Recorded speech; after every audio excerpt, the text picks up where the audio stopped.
മാർക്കോയിൽ നിന്ന് ദബ്സി ഒഴിവാക്കിയത് വളരെ നല്ല കാര്യമാണ്. കാരണം ആ പാട്ട് അയാൾക്ക് ഒട്ടും ചേരുന്നില്ല. സന്തോഷ് ബംഗിയുടെ വോയിസിന് തന്നെയാണ് ആ പാട്ട് പെർഫെക്റ്റ് ആയിട്ടുള്ളത്. ഒരുപക്ഷെ വേടൻ പാടിയിരുന്നെങ്കിൽ അതിനേക്കാൾ മനോഹരമാകുമായിരുന്ന ഒരു പാട്ടാണത്. പക്ഷെ പ്രശ്നം കിടക്കുന്നത് അവിടെയല്ല. ദബ്സിയെ ഒഴിവാക്കിയത് മുതൽ ദബ്സിക്കെതിരെ വരുന്ന വർഗീയ കമന്റുകളും മറ്റുമാണ് ഇവിടെ വിഷയം. ഒരു മലബാറുകാരനായതുകൊണ്ടോ അല്ലെങ്കിൽ അയാളുടെ മതം കൊണ്ടോ മാത്രമാണ് അയാൾ ഇപ്പോൾ വേട്ടയാടപ്പെട്ടുകൊണ്ടിരിക്കുന്നത്. ഒരു പാട്ടിൽ നിന്ന് ഒഴിവാക്കി എന്ന് പറയപ്പെടുന്നത് കൊണ്ടല്ല, അതിന് പുറകിലെ രാഷ്ട്രീയമാണ് ഇപ്പോൾ നമ്മൾ ചർച്ച ചെയ്യേണ്ട ഏറ്റവും പ്രധാനപ്പെട്ട കാര്യം. ദബ്സി ഒരു മോശം ഗായകനല്ല എന്ന് നമുക്ക് എല്ലാവർക്കും അറിയാം.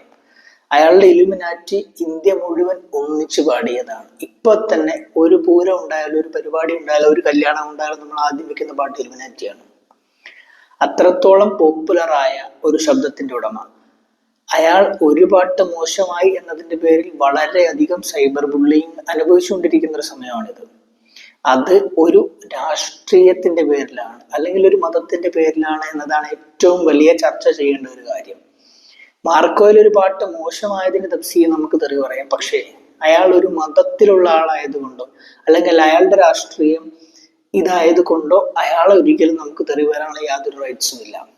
പല കാലങ്ങളായി പല സമയങ്ങളായി മലബാറുകാർക്കെതിരെ പല രീതിയിൽ നടന്നുകൊണ്ടിരിക്കുന്ന വേട്ടയാടലിന്റെ മറ്റൊരു മുഖം കൂടിയാണ് ഇവിടെ സമൂഹ മാധ്യമങ്ങളിലെല്ലാം ഇപ്പൊ പ്രത്യക്ഷപ്പെടുന്നത്.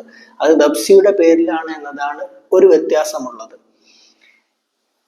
ഒരു പാട്ട് മോശമായതിന്റെ പേരിൽ അയാളെയോ അയാളുടെ രൂപത്തെയോ അല്ലെങ്കിൽ അയാളുടെ മതത്തെയോ അല്ലെങ്കിൽ അയാൾ വിശ്വസിക്കുന്ന ഭാഷയോ വൈവിധ്യത്തെയോ ഒന്നും തന്നെ നമ്മൾ തെറി പറയേണ്ട യാതൊരു അധികാരവും നമുക്കില്ല. അത് ഭരണഘടന നമുക്ക് നൽകുന്നുമില്ല.